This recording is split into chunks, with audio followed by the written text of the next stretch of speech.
Oh guys, kembali bersama gue aja si netizen yang suka ngebahas bola. Oke, barusan sudah digelar pertandingan antara Timnas Indonesia menghadapi Timnas Iran di Piala Asia U20, di mana hasil akhirnya adalah Iran menang telak dengan skor 3-0 melawan Timnas Indonesia. Dan memang secara permainan Indonesia kalah segala-galanya dari Timnas Iran. Tapi sebenarnya kalau bicara soal permainan timnas dibanding kemarin-kemarin, permainan timnas Indonesia di hari ini sebenarnya lebih baik ya sebenarnya. Lebih baik dari pertandingan uji coba yang sudah dijalani kemarin-kemarin. Hanya aja memang kualitas Iran kelihatan banget ya. Iran meskipun ini U20 sangat matang dalam menguasai permainan. Gitu ya. Sebenarnya Iran pun ada sedikit demam panggung di awal-awal ya, dimana ketika mereka mendapat gol cepat kemudian Indonesia berusaha meningkatkan intensitas permainan gitu ya, Iran juga sebenarnya sempat kelebekan sedikit gitu, sempat keteteran. Tapi masalah timnas ini tetap sama, bahkan ya masalah timnas muda ini tetap sama dari uji coba kemarin-kemarin. Pertama adalah lini tengah yang gak bisa pegang bola, terlalu terburu-buru dalam passing, gak bisa kontrol bola.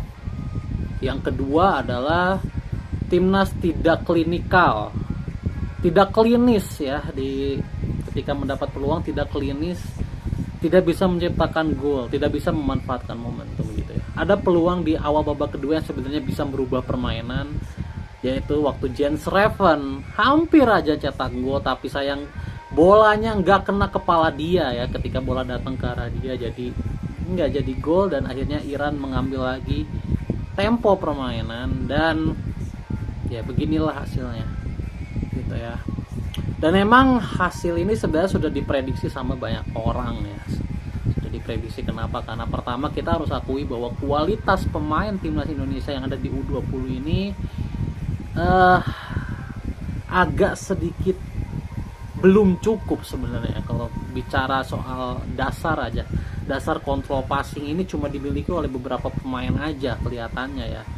Donitri yang masih kelihatan stabil lah, Donitri, Ragil, Jens Reven, Weber Jardim gitu ya. Sisanya masih Kadek Arel mungkin ya yang masih, kemudian Buffon. Sisanya Buffon pun bisa dibilang sebenarnya tidak ya. Buffon tuh tapi bekerja keras gitu di pertandingan kali ini. Itu gue suka dengan etos kerjanya Buffon ini. Tapi sisanya masih kurang lah secara secara dasar gitu. Kontrol passingnya masih agak kurang gitu. Jadi, dan penyakit dari lini tengah timnas ini tidak pernah selesai ya di timnas muda ini, dimana kalau pemain belakang pegang bola, pemain tengahnya tuh terlalu statis. Jadi tidak berusaha untuk bermain fluid, tidak berusaha untuk mencari posisi yang kosong, tidak berusaha untuk berlari terus mencari off the ball yang kosong. Sehingga ketika Donitri pegang bola, Buffon pegang bola, Iqbal Dwi Jangge pegang bola, itu pasti harus direct, kalau nggak ke Ragil, ke Reven gitu ya. Jadi harus direct terus gitu. Jadi lini tengah itu hampir di skip. Ini benar-benar masalah sekali sih untuk gua. Dan kelihatan ketika passing itu di direct lebih gampang dipotong kan. Jadi lini tengahnya ini emang nggak jalan. Dan gua juga sebenarnya bisa paham kenapa nggak jalan, karena memang tipikal pemain tengah kita tuh rata-rata pekerja. Itu juga sebenarnya menyulitkan Iran sebenarnya. Iran kenapa kesulitan mengontrol bola tengah? Karena tipikal pemain tengah kita pekerja semua. Gitu ya. Tipikal pemain tengah kita tuh pekerja semua. Jadi ketika lini tengah pekerja semua, lini tengah Iran ini bisa dipres. Tapi ketika kita mengontrol bola, tidak ada yang bisa pegang bola. Jadi plus minusnya itu. Makanya gue bilang lini tengah ini tidak balance lah untuk gue, tidak balance gitu lini tengah kita. Jadi ya PR-nya terlalu banyak untuk gue kalau bicara soal pertandingan nanti menghadapi Uzbekistan. Lini tengah ternyata meskipun sudah menjalani banyak uji coba, banyak TC, ternyata lini tengah ini tidak pernah ada jawaban. lini tengah tidak pernah ada jawaban gitu ya.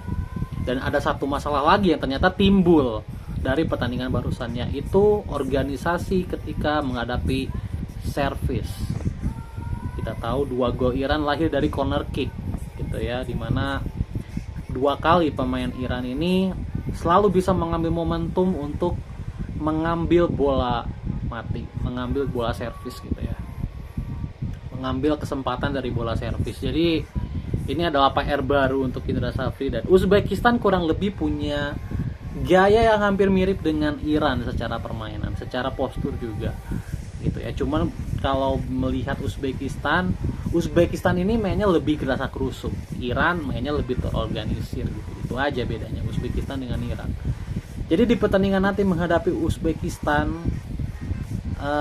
ya gue tidak optimis ya. Gue tidak optimis gitu dengan permainannya seperti ini. Uzbekistan dengan tipikal yang hampir sama dengan Iran, mungkin hasilnya akan tidak jauh berbeda gitu ya. Jadi tapi kita doakan aja semoga di 3 hari ini ada evaluasi besar-besaran yang dilakukan oleh Indra Safri ya, ada evaluasi besar-besaran yang dilakukan oleh Indra Safri. Meskipun kita harus akui bahwa kualitas pemain yang ada di timnas U20 ini memang ada beberapa yang masih harus improve ya. Masih ada beberapa pemain yang tidak menguasai teknik dasar.